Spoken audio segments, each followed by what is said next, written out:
नमस्कार मैत्रिणींनो, रूपाज art and रेसिपीमध्ये तुम्हा सर्वांचं खूप खूप स्वागत आहे. मैत्रिणींनो, बघा मी इथे बनवलेली आहे टूटी फ्रुटी. आणि ही टूटी फ्रुटी मी कशी बनवली हे व्हिडिओ स्किप न करता शेवटपर्यंत बघा. व्हिडिओ आवडला तर व्हिडिओला लाईक, शेअर आणि सबस्क्राईब करा. तर चला मैत्रिणींनो, आता रेसिपीला सुरुवात करू. तर रेसिपी बनवण्यासाठी इथे तर मी एक कच्ची पपई घेतलेली आहे आणि या कच्च्या पपईपासून आता आपल्याला टूटी फ्रुटी बनवायची आहे. तर त्यासाठी प्रथम तर पपईचं साल काढून घ्यायचं आहे. तर मैत्रिणींनो, बघा इथे पपईचं साल काढून झालेलं आहे आणि पपई आता आपल्याला कट करून घ्यायची आहे. तर आता मी इथे पपई कट करून घेत आहे. तर बघा मैत्रिणींनो, आता ही वरतून तर कच्ची दिसते पण मधून लाल निघलेली, पण तरीसुद्धा ही पपई कच्ची आहे. म्हणजे हा जरासा मला तर वाटतो वेगळा हायब्रिड असा प्रकार आहे. जी गावरान पपई असते ती कच्ची असताना संपूर्णतः सफेद असते मधून पण. पण ही जी पपई आहे ही मधून लाल आहे आणि आता याचा लाल भाग मी काढून घेत आहे. तर मैत्रिणींनो, मला एक सांगायचं आहे की ही टूटी फ्रुटी जी बनवली जाते तर ती सहसा कच्च्या पपईपासून बनवलेली जाते. किंवा टरबूज आहे ना, टरबूजाचा जो साल असते, तो जो सफेद भाग असतो त्यापासून बनवली जाते. तर इथे बघा मी आता सर्व पपईचा तो वरचा लाल भाग काढून घेतलेला आहे आणि आता छोट्या छोट्या तुकड्यांमध्ये कट करून घेत आहे. तर आता बघा इथे पपई कट करून झालेली आहे आणि पपई आपल्याला पाण्यामध्ये घालून घ्यायची आहे. म्हणजे जे तुकडे केलेले आहेत ते आता ह्या बाउलमध्ये मी घालून घेणार आहे. तर मैत्रिणींनो, ही जी टूटी फ्रुटी आहे ना, ही बेकरी पदार्थांमध्ये वापरली जाते. जसं की केक, कुकीज किंवा आईस्क्रीममध्ये वापरली जाते. म्हणजे पदार्थाची जरा रंगत वाढवण्यासाठी किंवा आकर्षक दिसण्यासाठी टूटी फ्रुटीचा बेकरी प्रॉडक्टमध्ये वापर केला जातो किंवा बेकरीच्या पदार्थांमध्ये वापर केला जातो. तर आता बघा हे सर्व छोटे छोटे तुकडे मी इथे करून घेतले, पाण्यामध्ये घालून घेतले, कारण की त्याला जरासा चीक असतो पपईमध्ये. तर त्यामुळे ते थोडंसं धुवून घेण्यासाठी पाण्यामध्ये घालून ठेवलेलं आहे. त्यानंतर गॅसवर कढई ठेवली, कढईमध्ये पाणी घालून पाण्याला एक उकळी काढून घेतलेली आहे आणि ह्या उकळत्या पाण्यामध्ये आता आपल्याला पपईच्या ह्या सर्व फोडी घालून घ्यायच्या आहेत.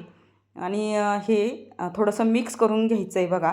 आणि थोडीशी उकळी आली की यावरती आपल्याला झाकण ठेवून एक 10 मिनिट याला शिजवून घ्यायचं आहे. किंवा पपईचे जे छोटे छोटे तुकडे आहेत ते ट्रान्सपरंट होईपर्यंत आपल्याला शिजवून घ्यायचे. म्हणजे थोडेसे असे शिजले की गॅस आपल्याला बंद करायचा आहे. बघा या पद्धतीने असे होतात ते. तर इथे गॅस आता मी बंद केलेला आहे आणि थंड झाल्यानंतर एका चाळणीमध्ये आपल्याला काढून घ्यायचे ते. म्हणजे त्यातलं पाणी वेगळं करून घ्यायचं आहे आणि फोडी वेगळ्या करून घ्यायच्या. म्हणजे पूर्ण असे ते त्यातलं पाणी निचरलं गेलं पाहिजे. त्यानंतर पुन्हा गॅसवरती मी कढई ठेवलेली आहे आणि कढईमध्ये 1 वाटी साखर घेतलेली आहे आणि 1 वाटी साखरेला 1 वाटी पाणी घेऊन आपल्याला याचं फक्त साखर वितळून घ्यायची आहे.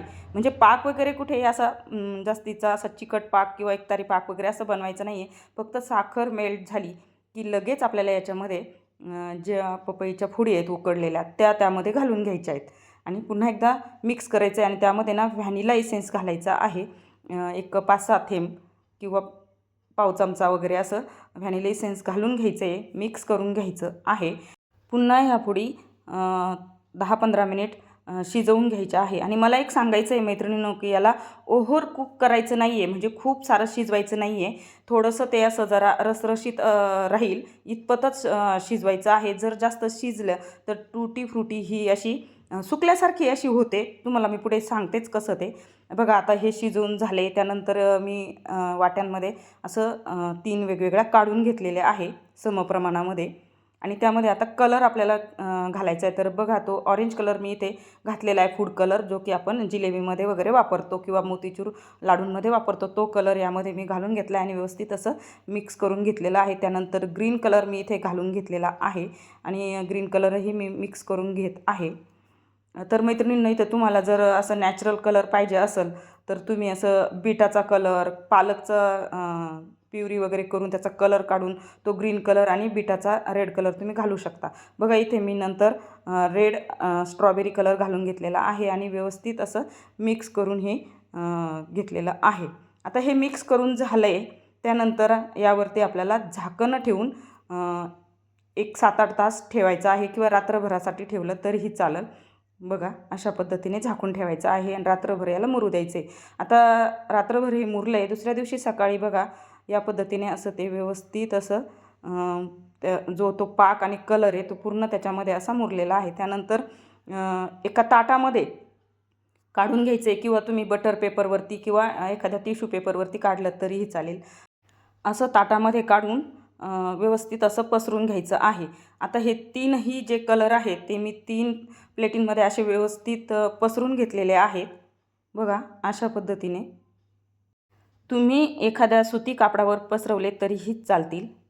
बघा आता हा जो ग्रीन कलर आहे यातल्या ज्या फोडी आहे तर त्या शेवटच्या होत्या म्हणजे खालच्या होत्या जरा अशा तळातल्या कढईतल्या, तर त्या जास्त ओव्हरकुक झालेल्या आहेत. तर बघा थोड्याशा सुरकुतल्यासारख्या झालेल्या आहेत.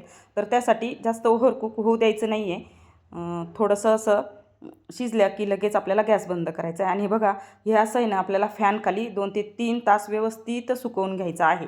तर तुम्ही फॅनखाली असं 2-3 तास सुकवून घ्या किंवा उन्हामध्ये तुम्ही तासभर ठेवलं तरीही चालेल, पण उन्हात जास्त वेळ ठेवायचं नाही आहे. जर जास्त वेळ ठेवलं तर ते खूप सुकल्यासारखे होतात. तर मी ते फॅनखाली 2-3 तास सुकवून घेतलेलं आहे घरामध्येच. बघा अशा पद्धतीने ही टूटी फ्रुटी झालेली आहे आणि सर्व कलर मी आता मिक्स करून घेतलेले आहेत आणि व्यवस्थित सुकलेली आहे बघा. त्यानंतर बघा एक अशी बरणी घेतली कोरडी स्वच्छ आणि बरणीमध्ये आता ही टूटी फ्रुटी मी भरून ठेवत आहे. मैत्रिणींनो 6 महिने अगदी आरामात टिकते.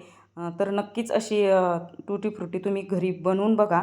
अगदी आपण रेडीमेड आणतो तशीच ही टूटी फ्रुटी बनते. तर नक्कीच ट्राय करा आणि कमेंट करा की कशी झाली आहे. म्हणजे तुमच्या कमेंटने ना असे नवनवीन रेसिपीज बनवायला प्रोत्साहन मिळतं. तर बघा आता मी ही टूटी फ्रुटी बरणीमध्ये भरून ठेवलेली आहे आणि आपण हा व्हिडिओ पूर्ण पाहिल्याबद्दल धन्यवाद. तर चला भेटू अशाच नवीन रेसिपीसोबत. तोपर्यंत बाय बाय.